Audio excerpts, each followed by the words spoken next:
Hey, good afternoon, I guess. Long time no see.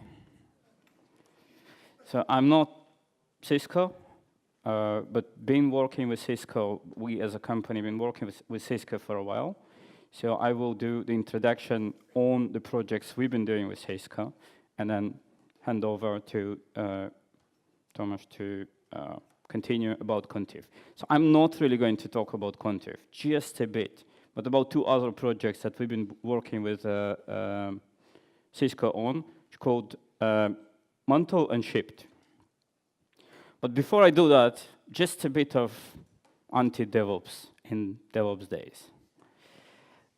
So first, you know this story, right, about the wall of confusion. There's developers, there are some requirements, developers, then some applications thrown over the wall, and then everything breaks, and then everyone crying, and nothing working. So of course, this is the typical use case for DevOps. We should put them in the same team. They will work together and solve all the problems, which obviously is a better idea than not doing this. Because people sitting in the same room, it will take that much faster to figure out what actually went wrong. But as long as human interaction is involved, it will be longer. Whatever, even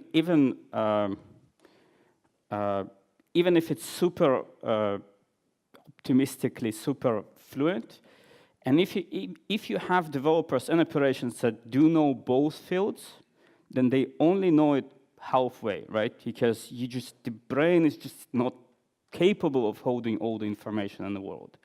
So basically, the idea is to say we have fully streamlined delivery from requirements through developers, fully automated, all the way to the cloud, and operations, they don't disappear.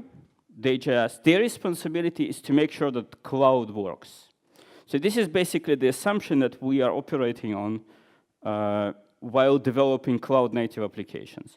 And Cisco was actually invested huge amount of effort in building platforms for cloud-native applications.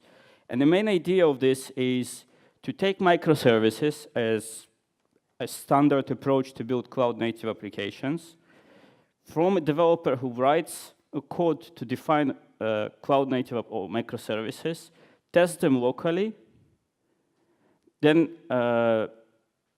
define the policies. And this is a key part of what's going to happen in the second part of the talk. Basically, the idea here is to define the policies, so application intent, basically. What you define here is an application that it's like a website or something. Yeah, I was warned about this. So, so when you define the application, you basically the developer needs to define how much resources it's going to use. There is application intent. It's like CPU intensive, or it needs certain level of security. But developers, they don't really understand hardware. They don't need to understand it. They don't want to understand hardware. And if they do, then they stop understanding software. I guess it's kind of... so what we want to create is some way for them to actually express their requirements from the cloud in a simple way. And these are the diagrams used for it. And for example, if eventually we have an application running in, for example, in containers on Mantle, we express our, the outer limit is basically the limit. The application is not going to use any more resources than that outer limit. And then there is a warning limit, and this is the actual resource use of the application. And then when it grows, we start getting some warnings, and at some point it will just stop growing. So this way, in reasonably simple language, graphical language, or of course it can be also programmatic, we can define boundaries for the application to operate in. Breaking down, right? Right, so Now moving to the projects themselves. Basically, we've been involved in building 3 different projects. So the main project is Mantle, main for us, not for Cisco. And it is microservice application based on Mesos, includes everything you would need to orchestrate and run microservices. And then the second project is continuous delivery pipeline to define microservices and deploy to Mantle. And this project called Shipped. Both projects are more experimental, not practical, and they are actually, Mantle is fully open source, and it is in progress to be possibly transferred to Linux Foundation, but we'll see. But generally, Cisco is in process of becoming a software company building software versus just networking company. I'm guessing they will not stop doing network equipment. So a bit of insight in this setup of Mantle, Shipped, and Contiv. So it starts with hardware. This is on-premise hardware and cloud hardware with some database or some stuff attached. And we have legacy application maintained by DevOps. So then we have new operations, specifically automated using Terraform and Ansible, which doesn't matter, but specifically in Mantle, those tools are used. And there is the operations responsible to provision the hardware, provision new virtual physical machines. And when I say physical, I actually mean physical UCS-based hardware coming from Cisco. And the next step is to set up the orchestration, which is based on Mesos. It is Mantle, but it is based on Mesos. And it allows managing all this hardware from a single place. And essentially, all this thing becomes one single machine, supported by operations and accessible through a single point. Then there is a level of internal services, something like Marathon, Elasticsearch, Logstash. Those are low-level services that developers shouldn't really know about. And on top of that, there are external cloud APIs like autoscaling, or service discovery, or data functions. So essentially, developers can just operate through these APIs, manipulate the entire cloud, or their part of the cloud. And that is essentially the goal. And then on top of that, there is Shipped. So you take your microservices, you take them all the way through Shipped continuous delivery pipeline. They know how, those services know how to use the cloud's APIs. So they basically get all those cloud services out of the box as libraries that they can already use. And all those policies with these spiderweb diagrams, they are reinforced by Contiv. And that's the time to hand over. Thank you, Pini. I have a microphone. Please welcome. My name is Tomasz Kulakowski. I'm working for Cisco as a system engineer in data center team. You may ask what Cisco is doing here. I stopped programming 25 years ago in the 90s, so I decided to go to work as a sysadmin. Now I'm selling or trying to help selling some networking stuff. Cisco is known for producing some infrastructure stuff, servers, switches, networking gear. But we have started, we are not producing cables. We have started to invest heavily in all these APIs above the infrastructure. Yeah? Infrastructure can be different, can be storage, can be networking, can be compute. You know these names, you know these tools, Jenkins, Young, Ansible, Puppet. We have started to invest in management automation. In the software-defined world, we have software-defined networks, software-defined storage, software-defined compute, and we have controllers, we have some tools in this layer. it helps automating all the stuff below and consume this to the layers above. And the layers above are just like containers, applications, all the stuff we are talking about today here. And there is the Contiv, there's the mantle, mesos living in this layer. Then we are investing in all this multi-cloud and hybrid cloud infrastructure. Yeah? Your application lives in private cloud, maybe part of this is in the public cloud. Maybe developers are doing something different. Everything should be connected in a secure, resilient way. And also investing in these upper layers for all the business processes and in general IT services consumptions. How the container networking looks like? In the oldies, in the 90s, it was very simple. This is the history of networking in one slide. There was a physical network, physical servers, and these two worlds were disconnected. Not disconnected, but the physical server was connected to physical network. Every team was coping with their own problems. There's no problem.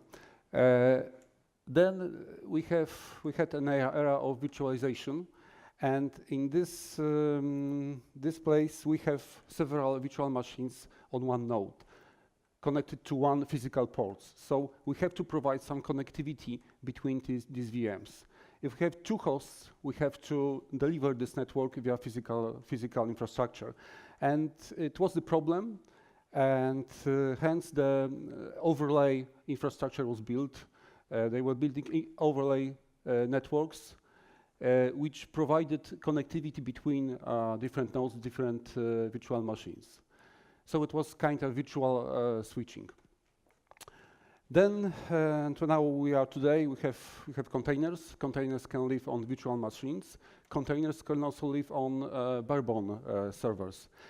And at this moment, we have several containers on every virtual machines and several virtual machines on every hypervisor or host. And usually we implement networking in such a way, a standard way, that we have another overlay. So we have overlay in overlay over physical network. And it's all complicated. And of course, we must remember that we have all these three pieces, all these three architectures at once. Yeah?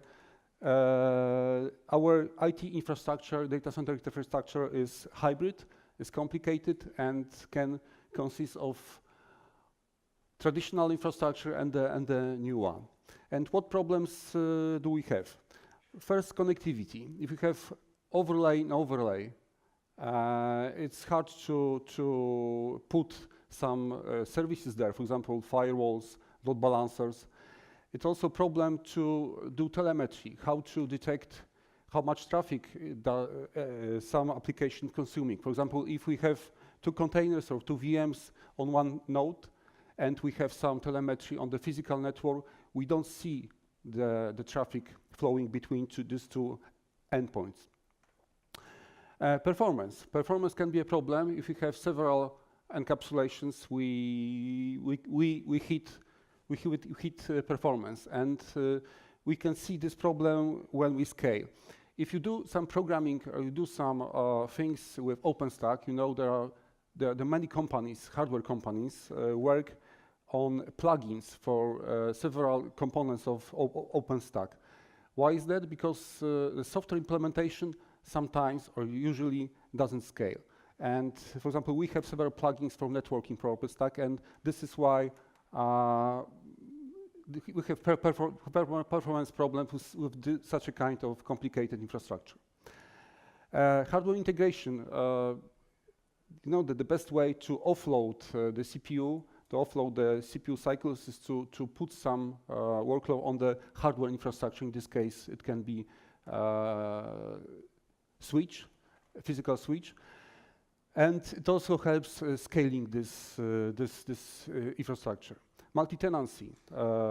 This is a problem of living together. Several companies on one infrastructure, several applications which can have the same, for example, IP addressing. Traditional solutions have problem with this, and this telemetry I have spoken about before. And you should know this picture. This is a visualization of three-tier application, web application database layer. Sometimes it can be implemented on different infrastructure. For example, the web layer can be implemented on bare metal, application on containers, Docker or Kubernetes, and database layer can be bare metal or can be VMware. Yeah? And probably you know such complicated application that spreads through different infrastructure. And then we have some requirements for this application, or which comes from, we can model this application and define that this application needs some resources from the infrastructure.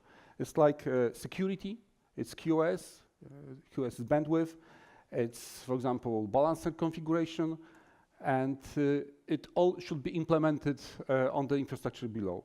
And what can be below? It's a fabric. It's stuff of switches.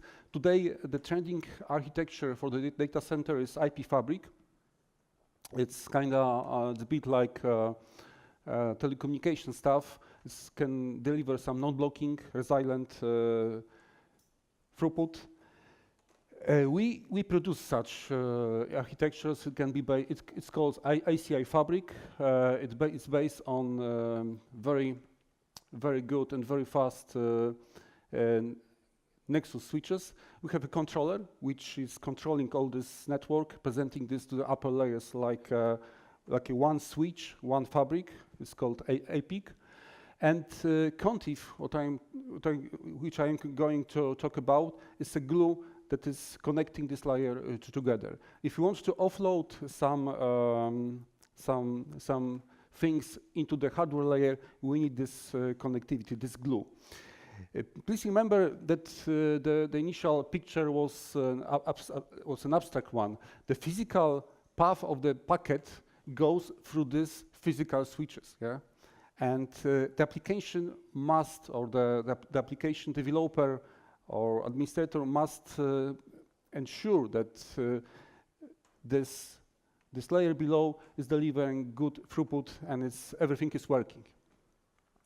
Contiv is free. It's kind of three modules. It's for network, volume, and cluster. We will talk about the network stuff, which is delivering all this hardware and hardware offload.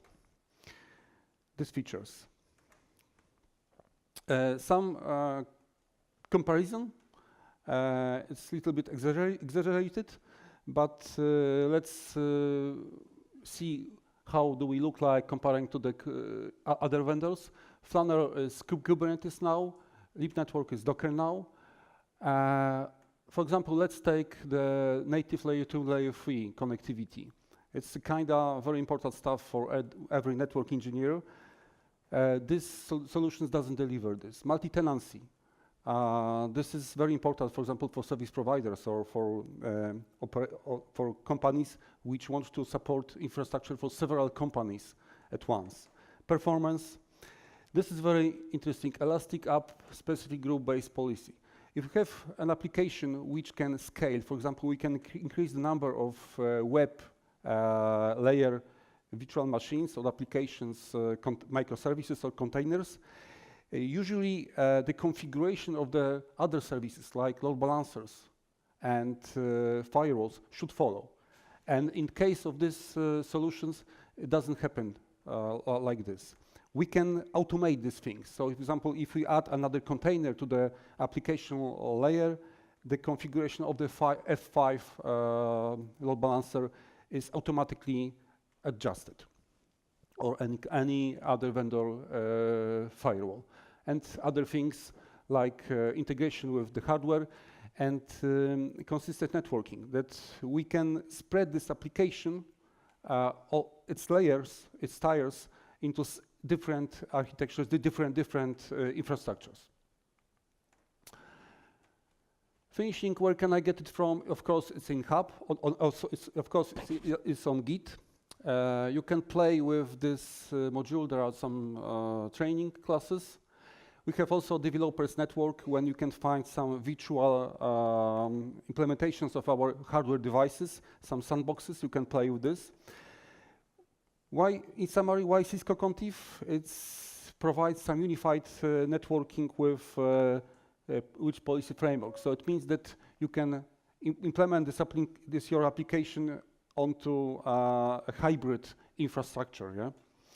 Yeah? It gives a high performance and security. The security can be implemented also in hardware. And we can offload much of the stuff, like for example, overlay encapsulation into the hardware layer. Some references. See you at our booth. You can ask questions now or during the day or tomorrow. We have a Intel Compute Stick to win. If you want to leave some information on, we can win this gadget. It's not a gadget. And thank you very much. I think we have 5 minutes past lunch. Yeah. Yeah, we short in time. Short question. Okay, so you can catch our speaker at a stand and do the breaks. Thanks so much. Thank you.